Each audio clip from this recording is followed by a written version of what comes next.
arrêter de voir voilà xaw ma lu sombre mais pas le noir. ñu avancé on continue waxtaan bi en beauté cette fois-ci ñu ñëw ci mbirum convocation l'observateur moo si ñëw ak ñun sûreté urbaine non ñu démarrer ak Walf Quotidien. Walf Quotidien ñëw na ak ñun si litige foncier bi Babacar Ngom renonce à ses terres de Ndingler. Il cède 80 hectares à l'État. Le président de Sedima, dans un esprit de paix et de responsabilité et de dépassement. L'épisode Ndingler bi nga xam ne moo doxoon diggante le président de la République à l'époque bokkoon ci parti PASTEF aussi bokkoon ci doomi Ndingler finalement gannaaw rek ba mu nekkee président de la République gis nañ na mu recevoir woon ki nga xam ne moo nekk le patron bu Sedima finalement mu mel ni comme Abdou Khadre seen rencontre boobu jur na saafara si problème yi Ndingler bi. Oui, jur na saafara certainement après des discussions entre le président de la République et ak ki nga xam ne moo di Babacar Ngom. Oui. ñu ngi fàttaliku dans les années 2021 2022 et cetera. Bassirou Diomaye Faye mi ngi doon nekk di soutenir les populations de Ndingler ci litige foncier boobu nga xam ne nekk na loo xam ne jotoon na quand même mobiliser les populations de Ndingler, accompagné par la presse ou en tout cas par une partie de la presse bi nga xam ne ñu ngi leen doon vraiment soutenir par rapport ak seeni ñaxtu yi ñu doon ñaxtu parce que ñoom jàppoon nañ ne jamono boobu dañ doon nekk di leen jaay doole. jaay doole boobu nag ki nga xam ne jàpp nañ ne moo leen doon jaay doole moom jàppoon na ne aussi ay si titre foncier am la nekkoon. Parce que si on se rappelle un peu de l'histoire c'est que la commune de Sindia dafa attribué woon lu toll ci 300 hectares à Babacar Ngom. Qui est le président du groupe Sedima. bi ñu ko attribué les populations yu Ndingler. dañu jàppoon ne 70 à 80 hectares des 300 hectares. dafa bokk ci périmètre villageois bi. maanaam dafa bokk ci seen terre yoo xam ne ñoom ñoo ko moom. c'est là où a démarré en fait le conflit. ba taxoon mu amoon benn combat boo xam ne bi ñuy fàttaliku les populations de Ndingler dañ ci tegoon seen bakkan. ñu ngi fàttaliku le vieux de Ndingler ki bi nga xam ne waxoon na clairement que ne suuf si bakkanam la ci teg. ça veut dire que ñii am nañ ci lu ñu jàppoon lu dëgër waaye dans la foulée également Babacar Ngom mi nga xam ne moom jàpp na ne suuf yooyu moo ko moom aussi jàppoon na ci lu dëgër. ba doon ay papiers yoo xam ne da doon wane ne effectivement que am na dëgg ci mbir mi mais ñële aussi jàpp ne également am nañu dëgg ci mbir mi parce que jàpp nañ ne seen 80 hectares dañ ko foqati si seeni suuf. C'est bien heureux que yëf yi tollu fii. Parce que bu ñu fàttalikoo jamono yooyu gisoon nañu un déploiement vraiment très très très fort des gendarmes sur le site fekk ñu doon am ay travaux yu ñu fa doon def mais population yu Ndingler toog 17 ans et totalement faible devant la situation mënuñu def dara am ñoon benn njàppale am ñoon benn ndimbal sauf la société civile qui s'était levée pour demander à ce qu'on restitue li nga xam ne mooy suufu Ndingler aux populations de Ndingler. Gannaaw discussion nag entre le président de la République et Babacar Ngom c'est bien le président de la République mën nañ jàpp ne atteindre na son objectif puisque à l'époque dafa doon jàppale les populations de Ndingler tey il est président de la République les solutions deviennent dañuy gën a facile donc dañuy gën a facile solutions yi dañuy nekk à sa portée waxtaan nañ trouver nañ solution maintenant Babacar Ngom nee na cédé na à l'État du Sénégal les 80 hectares pas aux populations de Ndingler parce que ça aussi c'est une précision à faire contre quoi il a dit que amul benn contrepartie daf ko joxe noonu mais pour la paix et la stabilité mën nañ ko jàpp c'est moom mooy conviction jàpp na ne loolu moo tax mu joxe ko mais bu état waxtaanee ak nit ne ko noo joxel lii alors que nga nekk un investisseur important dans ce pays-là mais état dina la joxe ko rek après toog seetaan la état pour li nga doon nekk koo xam ne da nga nekk un champion dans l'industrie di contribuer au développement du PIB mais état dina la joxe rek après toog seetaan la dina am lu mu lay compenser même si officiellement on peut dire que effectivement daf koy céder comme ça mais état mooy xool option yi parce que état aussi loolu mooy taxawaayam. bu dee da nga am benn champion boo xam ne dafay contribuer à l'économie da nga koy encourager da nga koy soutenir da nga koy jàppale. accompagner ko ci li nga xam ne mooy activité économique yi nga xam ne ça contribue aussi à renforcer à appuyer mais à consolider l'état de l'économie sénégalaise bu fekkee dafa nekk sur une pente ascendante. surtout boo xamee li nga xam ne moo nekk le secteur privé. le rôle bi nga xam ne daf koy jouer dans l'économie. parce que secteur privé non seulement mooy créer comme moom mooy créer aussi emploi. audience bi nga xam ne le président de la République Bassirou Diomaye Faye à l'époque gisoon nañ ba mu ko accordé ki nga xam ne moo nekk Babacar Ngom nit yi commencé woon nañ di si gis lu négatif mais finalement. Cette audience moo tax tey jii Babacar Ngom cédé ses terres.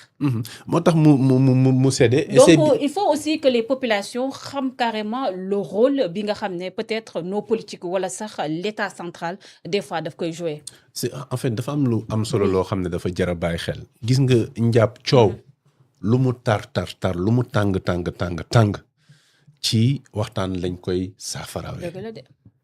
même guerre mondiale mais justement si table lu mujj mais li nga xam ne moo fi xewoon entre 2021 ba 2024 mais ci waxtaan la mujj c'est vrai loo mënti gis problème bu mënti am tant que waxtaan amul mënul régler wu parce que ci waxtaan ci waxtaan bi la ñuy rendre compte que effectivement ñun de kon dañoo déggoowul woon ci yenn ay points donc bu ñu waxtaanee dinañ déggoo ci yenn points yi kon yow lii moo ci nekkoon sa xalaat yow lii moo ci nekkoon sa xalaat lii moo ci nekkoon sa position lii moo ci nekkoon sa posture kon on comprend mieux yow ni nga taxawee woon man nag ni nga ko xalaatee woon taxawee ma woon noonu donc nii la demee nga ne ok kon nii la demee woon et les solutions commencent à être trouvées donc bu loolu amee waxtaan à chaque fois dafay am tey bu ñu doon fight di dóorante ay kurpañ et cetera mais dinañ toog benn moment boo xam ne bu xol yi dalee ba sérénité revenir mais dinañ toog waxtaan booy la moo tax nga def ma di et cetera et on commence à échanger on s'entend situer les responsabilités d'une manière vraiment très terre à terre pour comprendre en définitive que coow boo gis solution du ci am fii léegi waxtaan amul à moins que mu nekkoon coow boo xam ne sérieux wul woon tu vois donc loolu lañ ci mën a jàpp et nous dire heureux que situation bi terminé nii mais espérons également que population lañ doon revendiquer lañ doon réclamer état aussi def de tout son possible pour que ñoom aussi parce que ñoom aussi ils s'activent dans l'agriculture ñoom la ñuy dundee ñoo koy reyantel seen bopp donc là aussi il faut que l'État encore une fois appuie ses fils ci yemale bu ko defee ku si nekk gis sa bopp ci doxin ku si nekk gis sa bopp aussi doxinam les propos yi wala sax lettre bi nga xam ne gis nañ Sedima adressé ko gannaaw ba Babacar Ngom cédé li nga xam ne moo nekk ces terres à l'État du Sénégal ces terres nag indi woon na coow foofule ci Ndingler lan leen mën a vraiment jàngat si li nga xam ne moo nekk audience bi nga xam ne doxoon na diggante Babacar Ngom ak ki nga xam ne moo nekk le président Bassirou Diomaye Faye finalement mu mel comme am na une issue heureuse. waaw buñ ko mënee jàppee noonu parce que aussi bu ñuy taxaw seetlu par rapport aux déclarations bu Babacar Ngom def li ñu si njëkk a jàngat mooy communication termes yi dafa am solo ci li nga xamante ne moom moo jëm si coow yi parce que tey bu fekkente ne daf ne séddee naa ko population bu Ndingler dafay nangu erreur bi nga xamante ne nit ñi ñu ngi ko doon toppee parce que moom bu coow li jibee ba léegi dafa mës a bañ ne amul ak problème ak population bu Ndingler mais autorités yi nga xamante ne ñoom ñoo sàlloo wàllum suuf ñoom ñoo ko jox mbir moomu donc loolu mooy expliquer par rapport ci communication mu préciser que ni séddewu ko population bi mais état bu Sénégal maanaam mu tudd ci état bu Sénégal parce que da koy joxaat raison par rapport ak contexte bi nga xamante ne si la ñu nekkoon beneen bi si des mooy ki nga xamante ne moo di à l'époque Bassirou Diomaye Faye nekkutoon candidat homme politique la woon mais aussi dafa dëkk ci dëkk ba nga xamante ne fa la coow li amee mu porté woon combat bi parce que jàppoon na moom voix am moom moo gën a jug moom la ñuy gën a dégg et bi mu ko porté moom itam gisuma foo xamante ne peut-être joxar bi na carrément tuuma Babacar Ngom bu Sedima mais moom à chaque fois autorités yi la doon interpeller donc loolu tamit dañuy comprendre Bassirou Diomaye Faye boobu noonu tey bu nekkee son excellence le président de la République nekk njiiti réew mi mën na am benn posture homme d'état bu muy yor boo xamante ne effectivement dina waxtaan ak Babacar Ngom bu Sedima mais aussi tegal ko la nga xamante ne moom mooy parce que bu ñu fàtte ne moom le président de la République récemment décoré na ki nga xamante ne moo di Babacar Ngom bu Sedima et loolu dafay wane peut-être am na ay waxtaan yu ñu def par rapport ak suufas Ndingler loolu muy benn beneen bi si des mooy tey man gëm naa ne. te il faut rappeler que Oui. Babacar Ngom terre yi nga xam ne moo doxoon digganteem ak ñi nga xam ne moo nekk les villageois moom da ko amoon de façon légale de aussi. façon légale parce que loolu il faut rappeler. foofu laa bëgg a ñëw njàpp Voilà. parce que dafa am solo mooy tey Oui. le président d'alors du président Oui. Macky Sall mais moom dafa taxaw publiquement ne coow yi gën a am solo yi ñu koy indil Oui. ci foncier bi dafa am lien ak li nga xamante ne moo di foncier bi loolu lan la ci régime bi war a jàngat mooy xar seen tànk tubéy ci yenn communes yi ni ñuy doxalee ak ni ñuy salfaañee li nga xamante ne moo di suufu askan parce que coow li fu mu jugee mooy commune bu Sindia moom moo daggal en 2012 lu toll ci 300 hectares groupe Sedima Tout à fait. mais 300 hectares yooyu mu ko daggal dafa am ci lu toll ci 75 hectares yi nga xamante ne dafa bokkee ci commune bu Kibik commune bu Kibik su ma juumul ci commune bu Ndiaganiao la bokk mais aussi am beneen commune bu mu laal muy commune bu Ndingler bi nga xamante ne aussi moom itam ci commune bu Sandiara ak Ndiaganiao la non Kibik moo bokk Sandiara bële bokk fi nga xamante ne moo di Ndiaganiao mais loolu lan lañ si junjee mooy commune bi si njëkk ka yoroon suuf si di ko dagg mais dafa dem ba dépassé fi nga xamante ne moom mooy situation géographique am wala bu ñu ko mënee tuddee noonu fi suufam yem donc coow li foofu la commencé léegi nag lan lañ ci war a mën a def mooy am ci benn vision bu attentive par rapport ak ni communes yi di caxat-caxatee suufa askan wi di ko jox ñi nga xamante ne ñoo di borom doole donc war nañu xoolaat anam bi nga xamante ne moom la ñuy joxee suufu askan wi mais aussi am ci benn surveillance boo xamante ne tey coowal Ndingler parce que surtout ni ñuy joxe titre foncier au Sénégal dafa yomb. dafa yomb da ngay jékki-jékki rek benn maire wala benn nit ku nekk ci benn commune ñëw ne la daggal naa la tant hectare voilà. tey boo demee ci yenn communes yu bëri seeni njaboot ak ñoom mais da ngay dégg ne ñoom seen papa am na fi tant de hectares njaboot gi am fi tant de hectares mais loolu fan lañ ko jëlee parce que seen papa moom moo diriger benn commune et loolu dafa bëri ci communes yu mel ni ay mais ça dépend aussi si usage bi nga xam ne moom lañ ciy def ñoo nekk ci petit waaw dafay dépendre ci usage bi ñu koy def mais aussi anam bi ñuy caxa-caxacee suuf si Abdou Khari yow en tant que doomu Sénégal mais yomb rek nga jug mën a am kër goo dëkk wala ñu jox la terrain mais imaginez benn nit bu jugee fële bitim réew quel que soit projet bu mu yor ak apport bu mu mën a am jàpp naa ne war nañu mën a teg si yoon anam bi nga xam te moom lañ ko joxee suuf si parce que léegi dañ la koy jox nga moomal ko sa bopp gratuitement du am durée du am dara mais mën nañu xool naka la ñuy def ba teg ko ci anam bi nga xam te ne dafay mel ni dañ la koy louer ñu defal la benn durée bu déterminé boo xamante ne boo fa yeggee après dina am lu muy dugal ci keesu état bi mais tamit du borom doole bu jug mën a am ay hectares ci suufu askan wi parce que li muy jur ëllëg mooy dañu nekk ci réew bi nga xamante ne ñu ngi projeté ne démographie bi dafay yokk fi ak at yi ñu dëkk ma askan wi war a soxla fi ñu dëkkee 30 millions dañ voilà ko waxul rek. léegi boo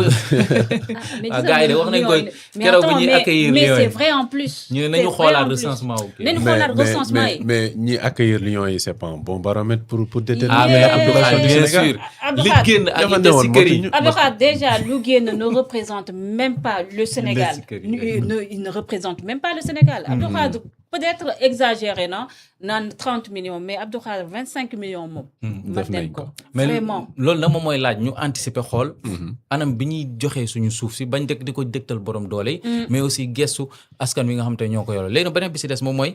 geste bi nga xam te ne Babacar Ngom bu Sedima def na ko parce que aussi dara xeñu ko woon mënoon na téye mbir mi même bu fekkente ne préfet bu Mbour duggoon na si cool yi ba arrêté woon travaux yi nga xamante ne commencé woon na ko si mais bu ko neexoon mënoon na continuer bras de fer bi et boobaa dafay gën a métti te coowal Sedima bi mënoon na jur sax bakkan yu ci rot parce que fekkee woon nañ cool yi ni mu demee amoon na sax descente force de l'ordre yeneen ci aju donc pour parer ci genre éventualité yu mel nii nañu gën a mayaat gët ci suufal Sénégal yi nga xamante ne am nañ ko mais aussi bañ rek di jiital borom doole yi jàpp ne ñoom rek ñoo ko gën a soxla. Tout à fait ñu ngi wax borom doole yi te borom doole yi sax peut-être ay sénégalais leen mais lu ci gën a doy waar moo nekk étranger yi nga xam ne ñoom la ñuy jox ay titres fonciers.